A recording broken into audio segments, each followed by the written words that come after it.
Hi, this is the biology paper 1 higher from 2023, and it's the AQA paper. Okay, so question number 1 is communicable and non-communicable diseases are major causes of ill health. Which disease is a non-communicable disease? So non-communicable, you cannot give it to somebody else. AIDS is a virus, yes you can. Gonorrhea you can, malaria you can. Cancer you cannot pass on to anybody else. Okay, and again, make sure you only do one tick, and if you're unsure, just tick it anyway or have a random guess. Obesity is a factor or risk factor for many non-communicable diseases. Give one non-communicable disease that obesity is a risk factor for. Okay, so we're talking about somebody who is larger than they will be expected to be. Do not refer to the diseases given in 0.11. Okay, so that's cancer. So you can't talk about cancer. Right, now there's a number of these different ones that you could have. You could have coronary heart disease. Okay, that is then due to obesity. It's due to large levels of fat in the blood and in arteries. You've also got heart disease. Okay, which is kind of another option, very similar to the previous one. You've got diabetes. You've got high blood pressure.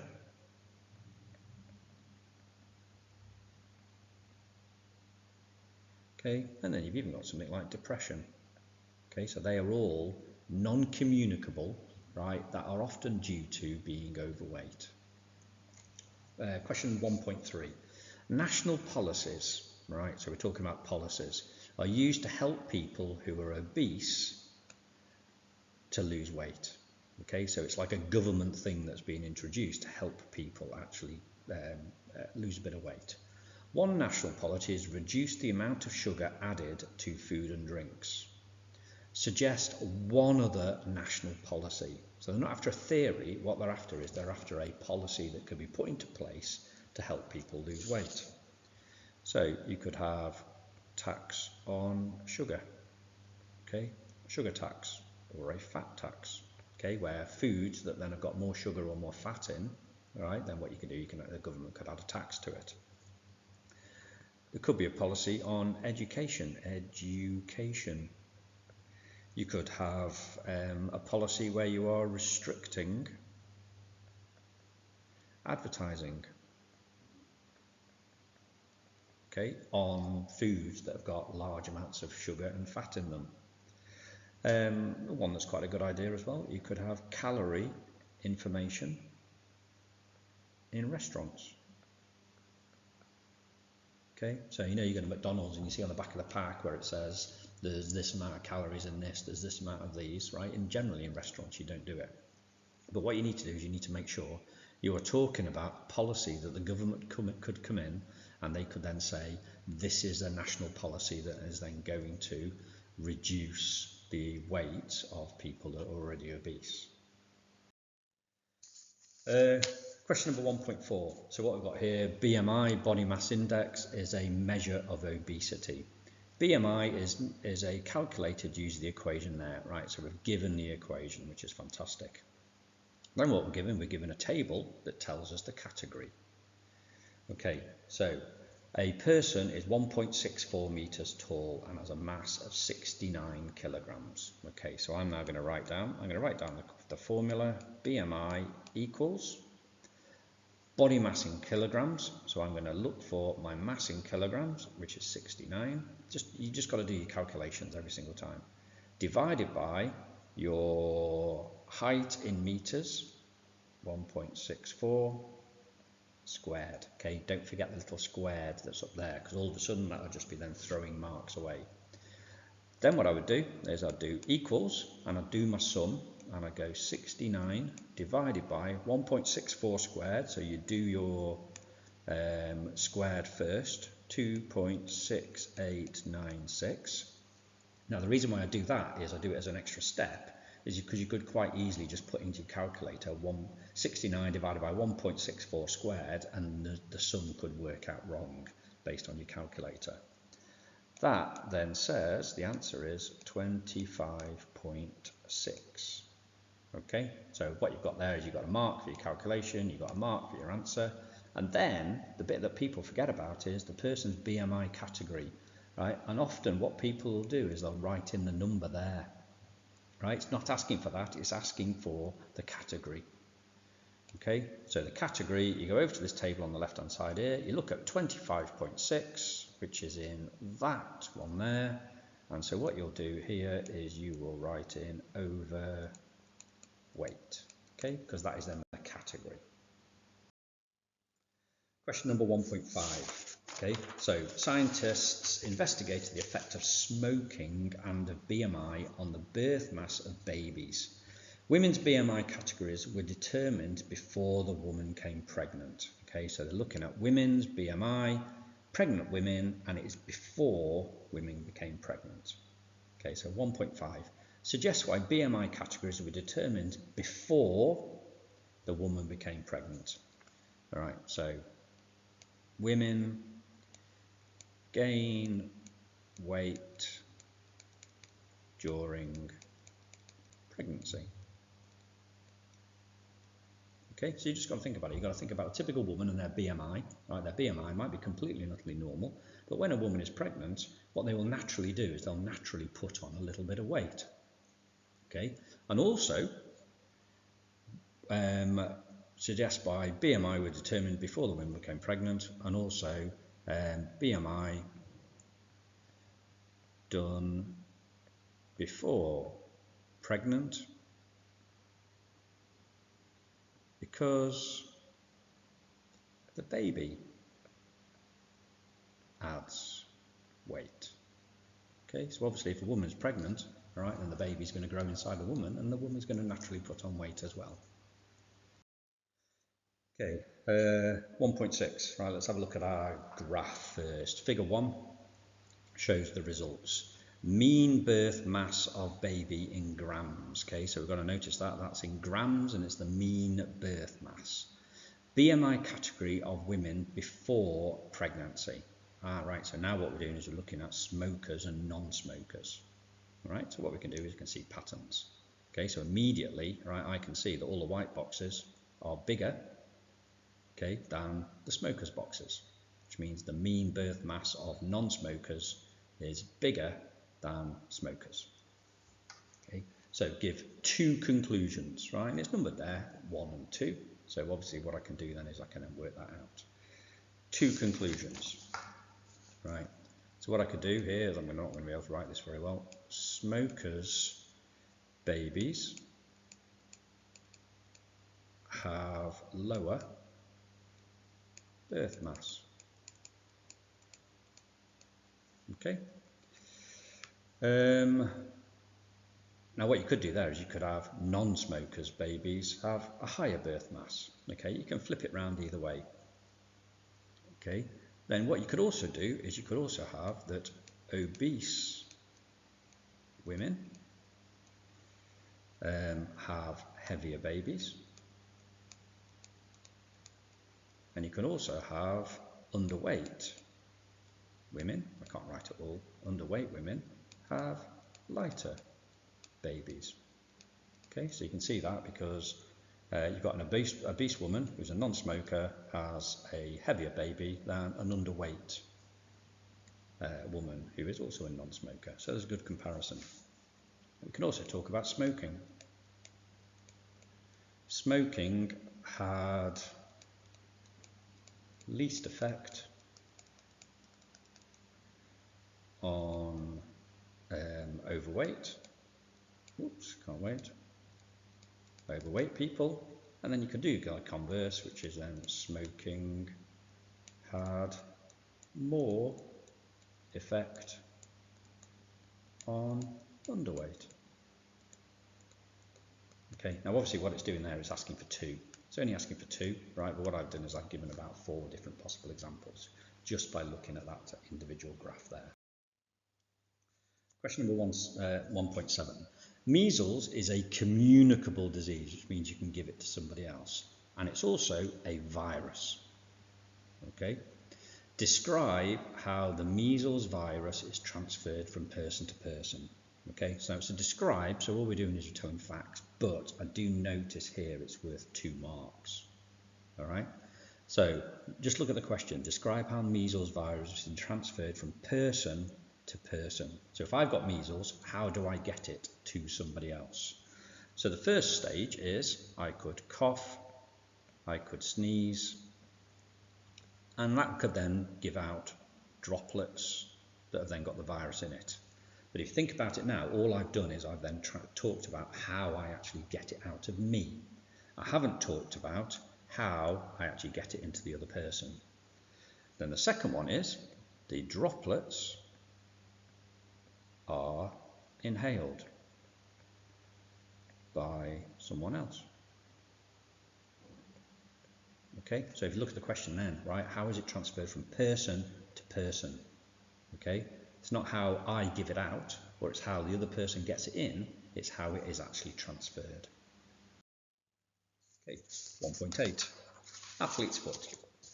Athlete's foot is a communicable disease. Okay, again, it's a fungus. The athlete's foot fungus infects the skin on the feet. 1.8. Scientists estimate that 17%, that's obviously important, of the UK population have athlete's foot. It's quite scary really that 17% have got it all the time. The estimated UK population is that many, 67 million, etc., etc. Calculate how many people are estimated to have athlete's foot. Right, so what they're doing here, calculate.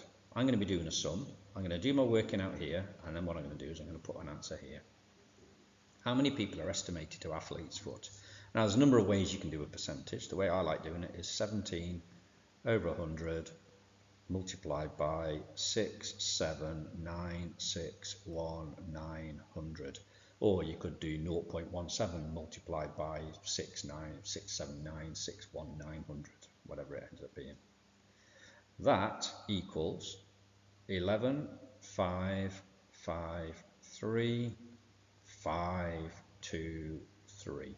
Okay, lots of numbers. Make sure, just like I was doing then, make sure you're checking your correct numbers. Estimate number of people with athlete's foot. You might leave your answer there, but don't. What you've got to do is you've got to make sure you write it on this line. There's no point in risking it even if you've got the marked answer up there. 11,553,523 is your answer. Now, in the actual scheme of mark scheme, it actually says you can have the end of it as 500. Why would you do that? Right? You just write down exactly as the actual answer is. So just keep it exactly there. 1.9. Athlete's foot fungus grows in moist conditions. Lovely. Suggest one way a person could reduce their chance of catching athlete's foot. Okay, so think about where you're going to catch it. Right, you're going to probably catch it somewhere like a swimming pool. All right, so what you're going to do is you need to dry your feet properly.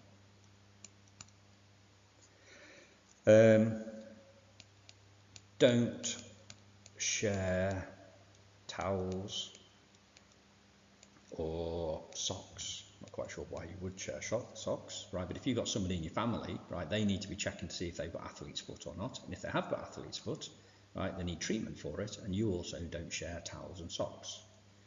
Okay, and what those people that have got it, what they can do is they can use fungicide. Okay, it's just a powder or a cream. Okay, and also if you've got it or if you suspect you might have it or somebody might have it or just for purely prevention, right, just in case, right, don't walk around in bare feet. Okay, and obviously in your own home, that's fine unless you know somebody's got it. So what we're thinking about is thinking about public places and contaminated places. Right, question number 2, right, 6-mark question, all right, and it looks to me like it's a little bit of a practical kind of thing. All right, so what I've got here is I've got a microscope view, right, of some cells. I've got a microscope, I've got a ruler, and I've got, oh, that's a key, got a prepared slide of onion cells. So it's not telling me in this, then I haven't even read the question yet, it's not telling me in this how to actually prepare the slide, it's going to be asking me something to do with the slide that's already ready. Describe how the student could use the apparatus, right? We're talking about the apparatus. 1, 2, 3, excuse me, to estimate the mean length of an onion cells on the slide. Okay, so we've got to use the practical stuff here to calculate or estimate the mean length of onion cells on the slide, right? So I've got my 3 pieces of equipment, right? So what I'm going to do is I'm going to just do bullet points. First thing I'm going to do is I'm going to put my ruler on the stage of the microscope. Okay, so I'm using the ruler and I'm putting it on the stage of the microscope. Bullet point number 2, let's change colour. Okay, focus on the ruler. Focus on the ruler. And what you can actually do underneath there is you can see kind of the little dark, the black lines on it. Once you've focused on the ruler, you can then work out the diameter of the field of view, and that then needs to be in millimeters. Okay, I'll just do it in black. So what you've now got is you've now got the distance from there to there, because you've done it on your ruler, and you then know the distance from there to there in millimeters, which is great.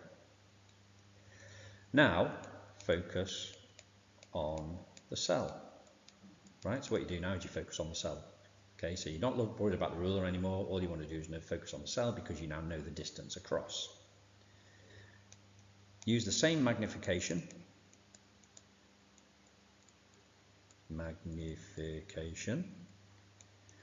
And then count the cells across. Okay, so it looks like it's 1, 2, 3. So if I just got red here, I've got 1, 2, 3 cells across. Okay, that kind of works. It's right in the middle there. Then calculate a mean. All right, so what you'll do is you do the distance in millimeters divided by 3, which then will give you the mean length of onion cells on the slide. All right, but what you've got to do is you've got to think about the exact process. And because it's talking about apparatus, make sure you talk about all the different pieces of apparatus. Question number 3. Okay, the circulatory system includes the heart, blood vessels, and blood. That's correct. The heart pumps the blood in a double circulatory system. Describe what is meant by double circulatory. Okay, so if I think about the heart, okay, there's the heart, and you've got the aortas, and you've got the ventricles at the bottom there. That ventricle pumps to the lungs, that ventricle pumps to the body.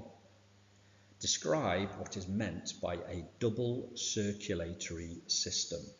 Okay, so double circulatory means there's kind of like 2 circuits that are then being done, right? But notice again, it is 2 marks. So what they want us to do is they want to describe, which is tell us facts about both of the circulatory systems. So I'm just going to be a little bit lazy here. I'm going to put down right ventricle pumps to the lungs. Okay, obviously that's the right ventricle on the left, which is really stupid. And then the left ventricle pumps to the rest of the body. Okay, right, what you've got then is you've got your 2 marks, because what you've done is described both of the pumps. 3.2, heart rate is controlled by a group of cells that act as a pacemaker. Okay, so you've got a pacemaker. Some people have an electronic pacemaker that's kind of added in. Where in the heart is the pacemaker found? Okay, so there's my heart again, there. And the heart, or the pacemaker, is found here in the right atrium. So it's there in the right atrium. Okay, now that's a fact that you've just got to know. Question 3.3, right? Which blood vessel carries deoxygenated blood? Okay, so again, what I'm going to do is I'm going to bring up my simplified diagram, right? And I know I've got lungs over here, I've got body over here. So deoxygenated must be before the lungs, because as soon as it goes after the lungs, am I doing the right colours here? As soon as it goes after the lungs, it then becomes, I meant to do blue, it then becomes oxygenated. So the aorta goes to the body, so it cannot be that. Coronary artery, right? Arteries are away from the heart, so pretty much all of the time arteries are oxygenated, so it can't be that. But then what they've done is they've chucked in the pulmonary artery and pulmonary vein. And I know, right, that because the pulmonary artery, which is going away from the heart, goes to the lungs, it's the only artery that has deoxygenated blood. Tick. Question number 3.4. Right, I like this one, right, because this one is all to do with valves and things like that. The structure of a vein is different from the structure of an artery. Correct. One difference is that veins have valves and arteries do not have valves. Okay, so there's a vein, and what it's kind of got little valves in it. There's an artery, and it doesn't have valves in it. In fact, probably the valves kind of go that direction, but it doesn't really matter. Explain why veins have valves but arteries do not. Okay, so what I'm going to do first is I'm going to ignore the explain and I'm going to do a describe. Okay, so I'm then going to write down valves are in veins to prevent backflow of blood. Okay, so what I've done is just done a describe. Okay, now what I'm going to do is I'm going to then say because always with an explain, what you do then is you do a because that's what you've got to do. Explain, you give a definition or describe, and then you go because, so, or therefore. Because blood in veins is at, can't spell at, low pressure. Right, so when it's coming back up your leg, what it does, it kind of comes up in little steps. It goes up and then drops and gets caught by a valve. It then goes up and drops and then gets caught by a valve. Okay, where arteries don't need it because it's under high pressure and it's continuously flowing. 3.5, now this is a question I was getting excited about before, right? Describe to structural. Okay, structural. So what you've got to do is you've got to pick out that little tiny little individual word there that then tells you what you're going to write about. Do not refer to valves because valves is structural. It's kind of the physical appearance of it. So, too structural. Now what I'm going to do here is I'm going to say lumen is wider. Okay, fantastic. Lumen is wider. Now what does that actually tell me? It tells me nothing. Okay, so what I've got to do then is I've got to say lumen in the vein is wider than an artery. Okay, so what I'm doing is, even though lumen is wider, that is kind of like a fact. It's not telling me which one's got the wider lumen. Number 2 is wall of the vein, right? Sounds like you're repeating things, but it really doesn't matter. Has thinner layer of muscle. Okay, than an artery. So what I've done is I've told what the structural difference is and which one's got it and which one hasn't. Right, even though it only says 2, I'm going to do a third one. The wall of the vein has a thinner layer of elastic tissue than an artery. Okay, now obviously what you could also do it the opposite, where instead of going through the lumen in the vein is wider, you could say the lumen in the artery is narrower. Okay, it doesn't matter which way around you do these things. So question number 4. A leaf is a plant organ. So figure 4 shows tissues of a leaf. So we've got A, B, C, D. Right, so A is the epidermis. Okay. B are the palisade cells, which is kind of the next layer down, right? And C and D looks a bit weird, but what they are is that's the phloem and the xylem. and it's like a strange little concoction in the middle there. Which tissue is the epidermis? Okay, so epidermis is A, right? It's the one at the top. 4.2. Explain how the spongy mesophyll is adapted for its function. Okay, so explain. So we've got to do a describe. And also it's worth 3 marks. So if it's worth 3 marks, then we might have to do maybe a little bit more. Okay, so we'll describe it first. So spongy mesophyll, I'll spell it right. Spongy mesophyll has large air spaces between the cells. Okay, so what I've just done is I've just done my describe. Okay, now my because bit. Because gases need to diffuse, okay, remember it's diffuse, through the leaf. Okay, now what I'm doing is I'm now thinking it's worth 3 marks, so maybe I need to add a little bit more.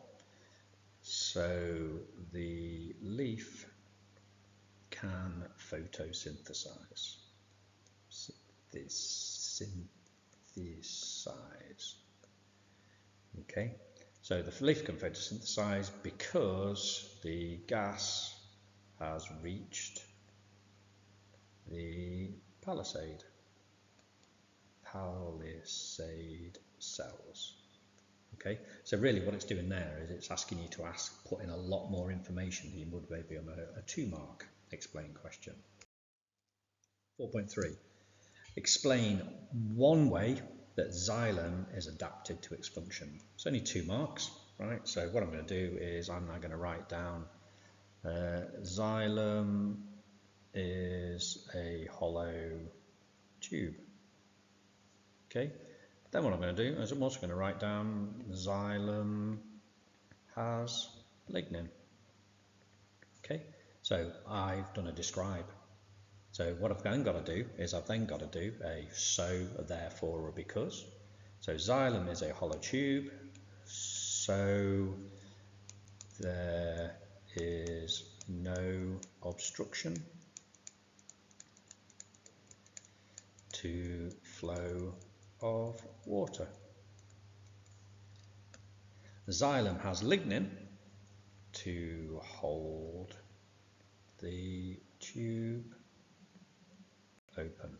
Okay, so what you're doing is you're doing your describe at the start, and then what you're then doing is you're doing an explanation after it. Look at that. Okay, so 4.4. Figure 5 shows a pair of guard cells around a stoma. So the stoma is a lovely little hole in the middle. During the day, glucose is made in the guard cells. So glucose is made in there. All right, so that to me sounds like photosynthesis is happening. Describe how an increasing glucose concentration in the guard cells causes the stoma to open. Right, okay, 2 marks. So what's going to happen is these cells here, the guard cells, must change shape. Right, for them to change shape, something must be either entering or leaving. Okay, so what happens here is water enters the guard cells by osmosis. And then what happens is the cell swells, oops, changing the shape. God, I can't write at all. Changing the shape to open the stomata.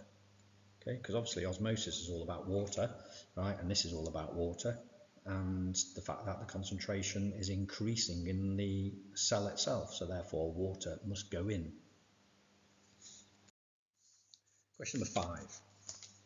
Light intensity varies during 24 hours. That's correct. Right. Figure 6 shows the overall exchange of carbon dioxide and oxygen for a tree at 3 different light intensities. So carbon dioxide, oh no, nothing on that one.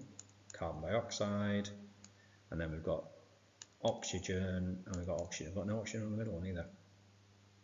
Okay, explain the overall exchange of carbon dioxide and oxygen. So I'm talking about both carbon dioxide and oxygen, and I'm doing an explain at 3 different light intensities.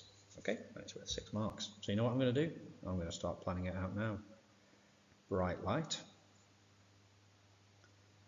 dim light, no light. Okay, because what it's doing is it's telling me to do that. It's already telling me at 3 different light intensities. Okay, so I've got bright light first.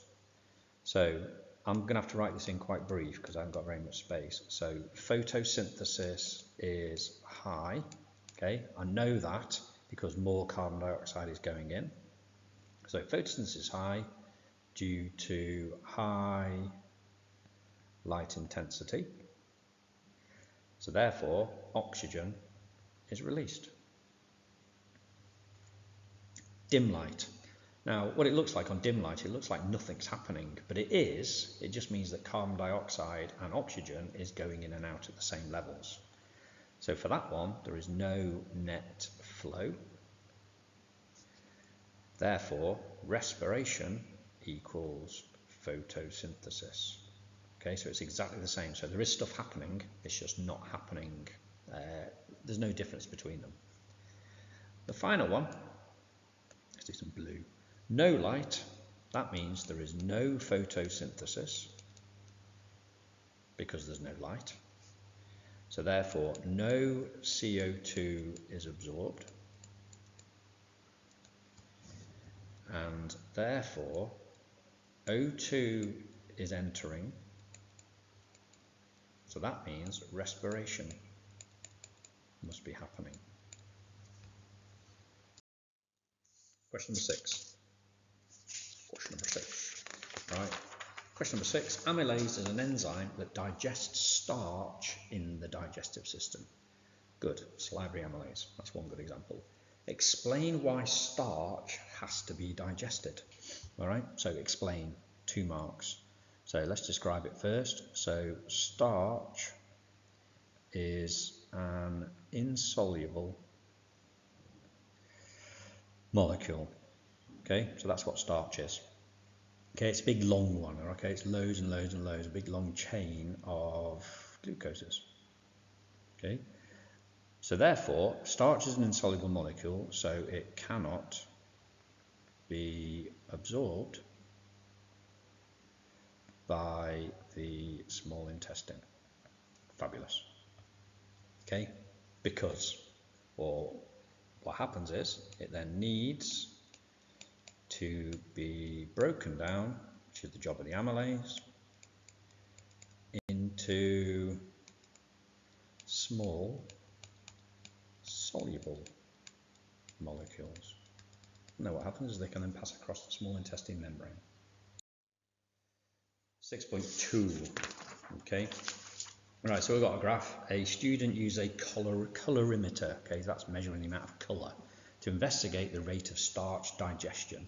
A colorimeter measures the percentage of light passing through a liquid. Brilliant. The darker the colour of the liquid, the less light passes through. That makes sense, doesn't it? You've got a strong Vimto, right? Less light will pass through it. The student mixed 1 centimetre of starch suspension with 10 centimetre cubed of iodine. Measured the percentage of light passing through, which is that side there, and repeated at different concentrations of starch. Right, so we've got that practical itself. 6.2. Suggest what liquid was used for the test with 0 grams per decimetre cubed of starch concentration. Well, that must be 10 centimetre cubed of dilute iodine and 1 centimetre cubed of water. Because what it is, it's exactly as they said in the first place. Okay, it doesn't matter where it is on there, right? It doesn't matter what's happening, right? That's the concentration of the actual stuff that was used. 6.3. Explain the change in the percentage of light passing through the different concentrations of starch suspension in iodine. All right, so 3, explain, use figure 7. Okay, so what I'm going to do first, I'm going to describe, right? And what it's doing is it's talking about the percentage of light passing through the liquid decreases with increasing starch concentration. Okay, so that's me describing. Right, and then what it is then because iodine solution is darker, because the iodine solution is darker. Right, so now what I'm doing there is I've got my 2 marks, okay, but I'm after a 3rd mark. Okay, therefore, so more light is absorbed. Okay. Right. 6.4. The student investigated the rate of starch digestion using amylase. This is the method. 10 centimeters of starch, 5 centimeters of amylase, okay, so it's starch and the amylase is going to break down the starch. 37 degrees C, that's optimum, and that's the time. Mix the contents of both test tubes together in a beaker, put the beaker in the water bath, remove 1 centimeter cubed of mixture and add 10 centimeter cubed of iodine solution. Measure the percentage of light passing through the liquid. Okay, repeat steps 6 and 7 every minute for 5 minutes. Fabulous. The starch suspension and the amylase solution were kept in the water bath for 10 minutes before being mixed together. That is then to allow them to reach the same temperature, which is 37 degrees C, and that is also that's an O, optimum temperature. Okay, so 37 degrees C is the optimum temperature. Right, now 6.5. Okay, now what I put on here is I put on 2 graphs. I put figure 8 and I put figure 7. The concentration of starch at 3 minutes was 0.3 grams per decimeter cubed. Okay, 0.3 grams per decimeter cubed. Calculate the mean rate of starch digestion for the first 3 minutes. So after 3 minutes, that is the concentration of starch. Then it says use figure 7 and figure 8. So this sounds complicated. Okay, so what I've got to do then is I've got to work out how much starch there was basically at time 0. So if I go there, so the light, because I've got to look at what I've got on both graphs. So at time at minutes, that's 0. It was, percentage of light passing through the mixture was at 10. So then what I can do then is I can look at the other graph and I can look at 10 there and I can go across and then I can go down and I can actually see at time 0 there was 10% of light. And then what you do is you then look at your other figure, figure 7, and for 10% light we've got 6.6 grams per decimeter cubed, okay, of starch. Okay, so really what I'm doing is I'm looking at what can I compare on both graphs to then get to an answer. Then after 3 minutes, 0.3 is left. So therefore during those 3 minutes it must be 6.6 take away 0.3, which equals 6.3 grams per decimeter cubed is used in the first 3 minutes.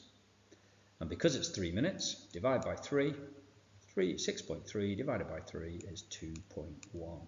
Now a trick to a question like that is literally looking at, you've got 2 graphs, you're going to have to use them both because they've told you you're going to use them both, right? And you've then got to look at what is comparable between them so that you can get another answer. 6.6. Okay, the investigation was carried at pH 7, lovely, nice and neutral.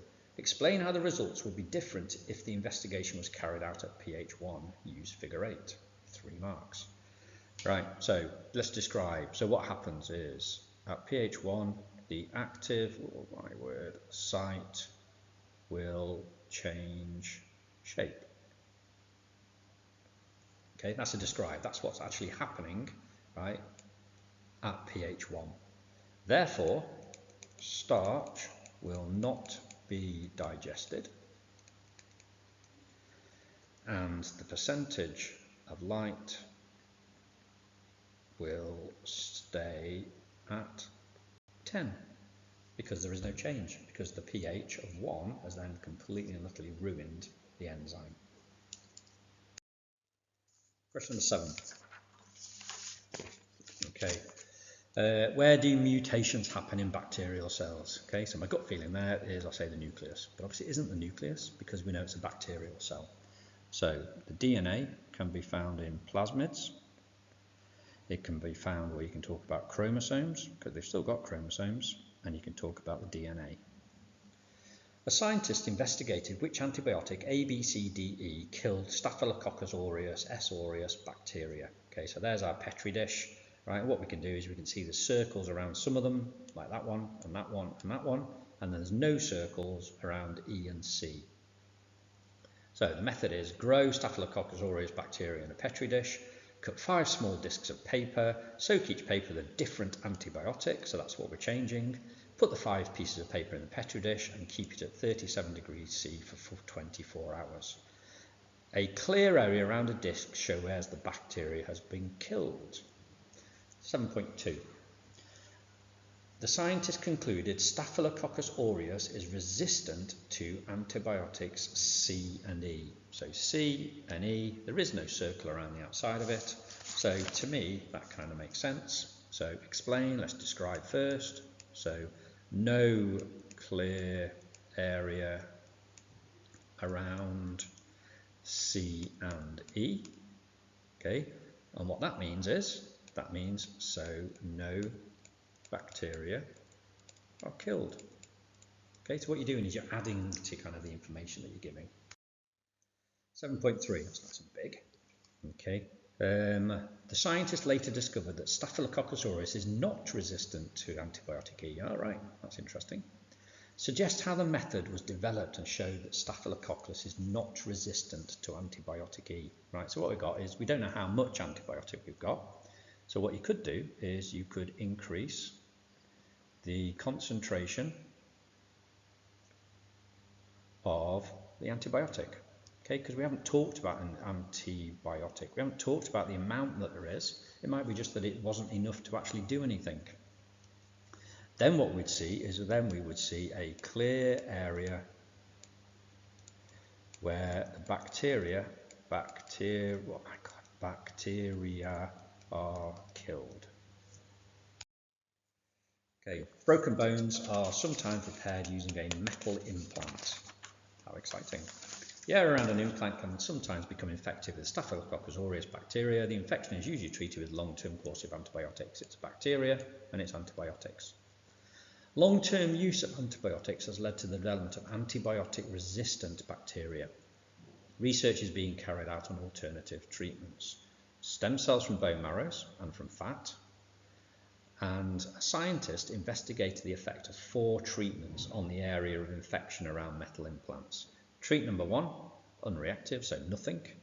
Antibiotic, stem cells from fat tissues, and stem cells from fat tissues containing an antibiotic.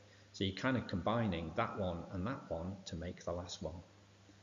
Each treatment was tested on 5 patients where an infection has developed around the metal implant. 5 patients to me sounds like a number.